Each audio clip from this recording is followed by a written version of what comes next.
Iloilo City Mayor Jerry Treñas nagreklamo sa wala nagasalanto nga datos nga ginpaguwa sa Department of Health. Ini matapos nagpanglimang syudad sa may pinakadamong nga kaso sa pungsod santo sa data nga ginpagwa sang DOH.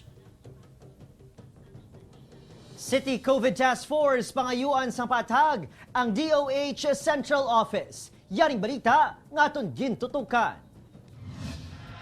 Ginakwestiyon ni Iloilo City Mayor Jerry Treñas ang data reporting sa COVID-19 cases nga ginarelease ng Department of Health. Sa iya Facebook post ginpahayag sang alkalde nga luyag sini masanagan kung sa diin nagahalin ang numero sang DOH. Duha lang ang nagdugang nga kaso sang COVID-19 sa syudad sang Nobyembre 4, apang 41 ang na-report sa ginpagwa nga datos sang ahensya. Butang nga nagapangalima ang syudad sa may pinakadamong nga kaso sa pungsod. Gani magapangayo ang syudad sang paathag halin sa DOH Central Office. Doon na si Mayor Jerry Treñas nga magasulat kita sa National IITF with regards sa mga data nga ginapakita nila sa aton nga national reporting, no.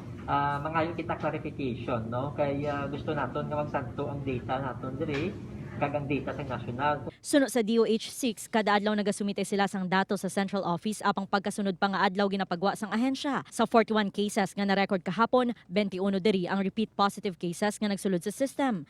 Kung once may positive case na repeat positive case, nag-account na nagasulod na sa ato na COVID na document repository system. That's why nag-duplicate siya. Natala na naman nga magasapol ang COVID team kag ang DOH agud maklaruhan ang issue. Samtang base sa assessment sang task force, nagnubo na ang COVID-19 cases sa syudad nga resulta sang ginapatuman nga mga pagsulundan sang city government, kaangay sang pag-deploy sang compliance officers agud magbantay sa mga pumuluyo kung ginasunod ang minimum health protocols. Upod kay Romel Porquia, Zen Kilantang, One Western Visayas.